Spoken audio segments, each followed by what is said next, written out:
What's up, guys? Welcome to Far From Blake, and today we're going to be talking about Trick or Treat. Let's go!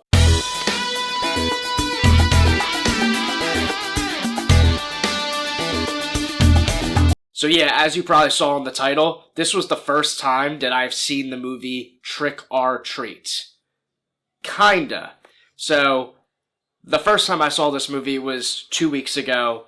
Since then, I watched the movie once, like a week later, and I kind of brushed over it in the background while working on the thumbnail, and another day it kind of was just on TV and I watched part of it. So, this is a recent watch of this movie. The very first time I saw it was just 2 weeks ago. I was planning on making a video. I liked it so much that I had to watch it again, and honestly, Happy Halloween. This video should be out over this Halloween weekend.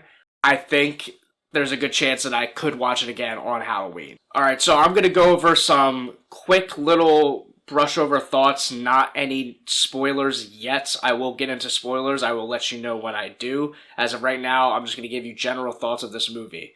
I like this movie a lot, and what I really liked about this movie is that it is so deeply rooted in Halloween and the essence of October and Halloween night and Halloween lore that I can just find myself honestly rewatching this every year on October. I can see why it is considered a cult classic. I've never seen this movie up until this month, and I genuinely think now that this is a must-watch in October season, Halloween season, spooky season, just because of the essence that this movie really brings out. So for me personally, I usually, like when I think of October and spooky season, I think of Halloween, Michael Myers, and that's usually what I watch during the month of October. So yeah, I usually go through the entire month of October, going through the Halloween franchise, not just the original, but usually the sequels. I usually brush on all of them,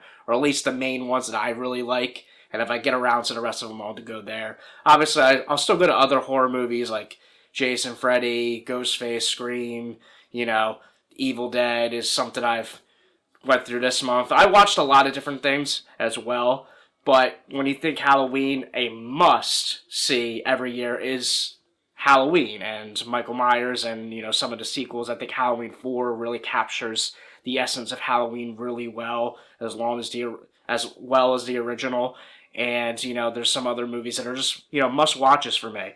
And Trick or Treat, this just, for a horror movie that's set on Halloween night, I almost can't think of another movie that really just captures Halloween the way that Halloween 1, Halloween 4, Halloween 6 is The Curse of Michael Myers also really captures the Halloween essence. This one is really good for that, and for that alone, it makes it so rewatchable. It has an hour and 23, I believe, minute runtime. That's perfect. You're in, you're out. Bada bang, bada boom.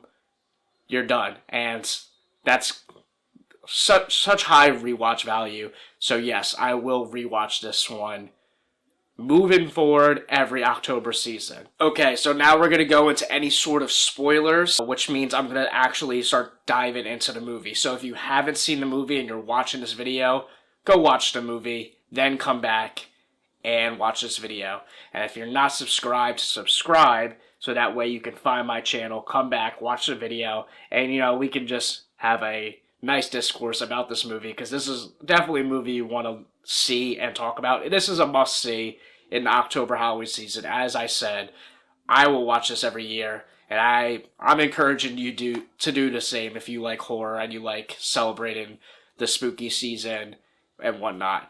I also need to run back that I double-checked, and this movie has an hour and 22-minute runtime. So yeah, it's beautiful. It's nice, quick, and easy. Let's talk about the movie now. So I went into this movie completely blind. I knew nothing about this movie. As you see on the cover, you see some sort of sackhead type villain. I heard the character's name was Sam, and that's about all I really knew. So I thought it might be like a slasher movie kind of thing with Sam, and it opens up with that character.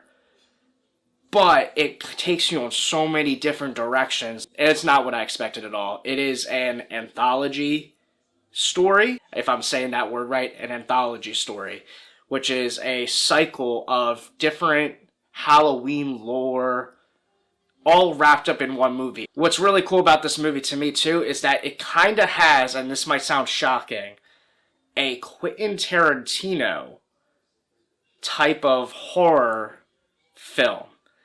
You're probably saying, what do I mean by that?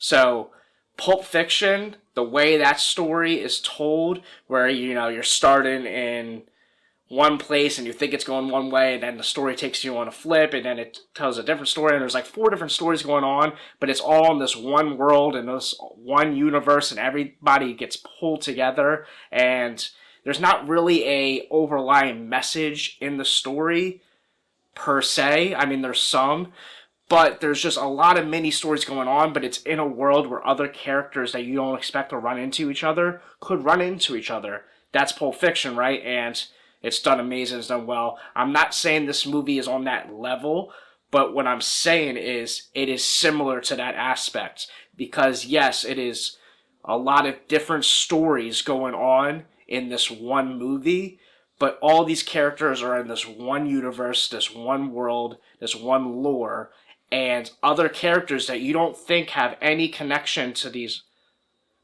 certain characters eventually meet up or cross each other's paths, walk across each other. One person who's, you think is the bad guy and taking someone out is eventually the victim later on by a different group of people. And it's just crazy from that aspect, and it all comes full circle. It starts off with basically how the movie ends, per se. So it starts off with the ending, and then goes full circle, and then the ending becomes the beginning.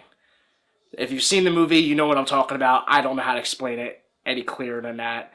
But I just thought that was all really cool, and I did not know any of that going into this movie.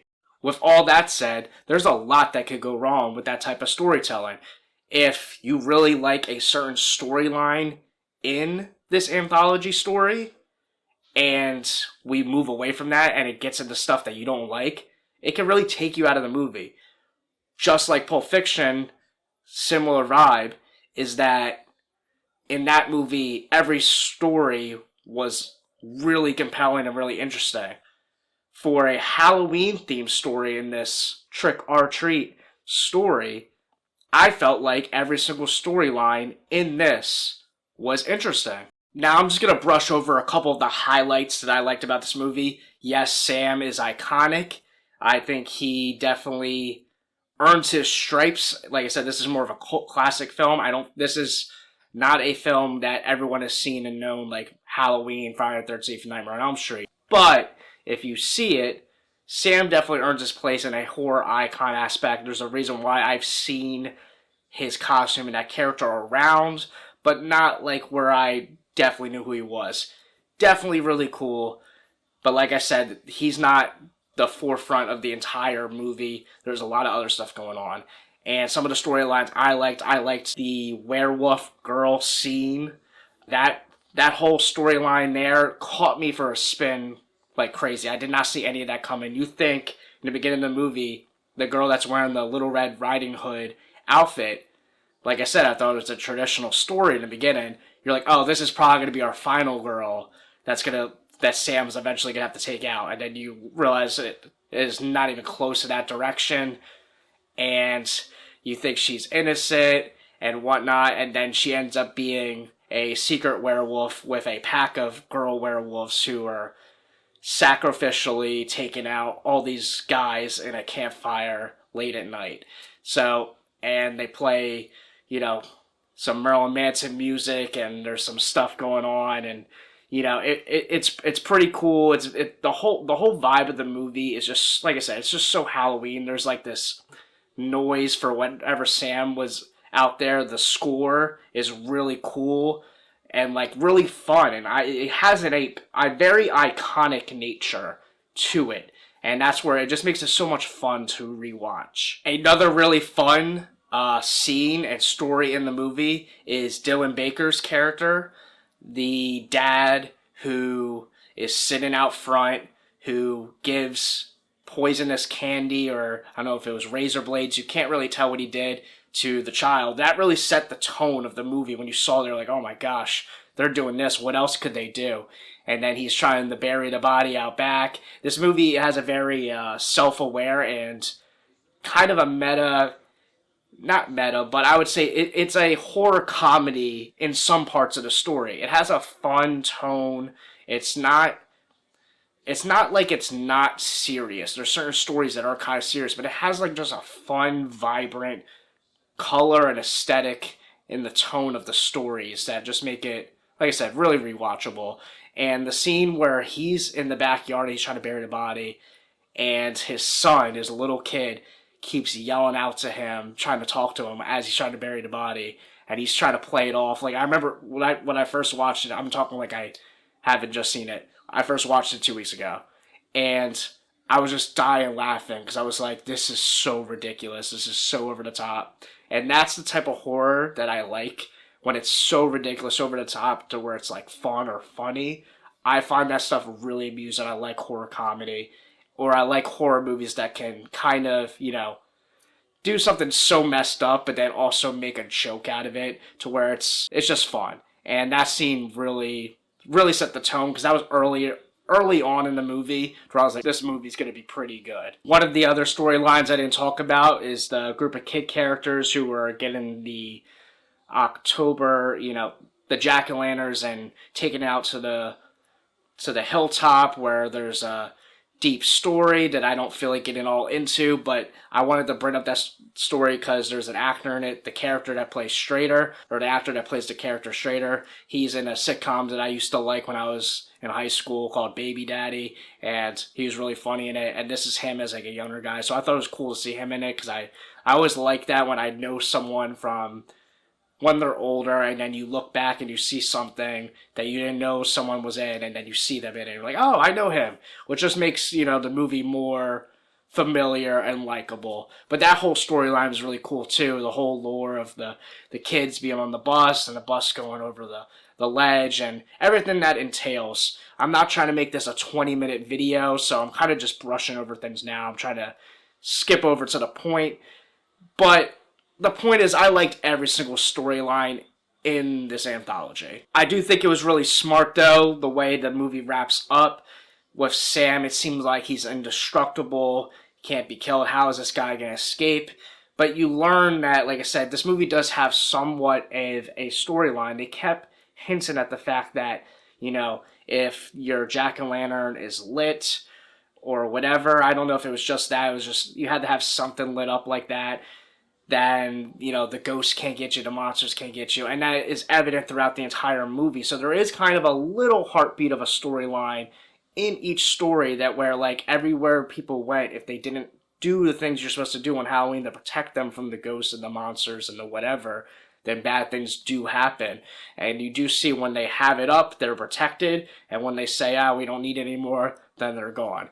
And that carries over also with Sam's character. It seems that the theme here was, if you don't abide by Halloween's rules, one of them being, if a kid comes and knocks trick or treat on your door, you better give him some candy, because Sam is not going to like it if you don't give out candy, because you're not abiding by Halloween's rules.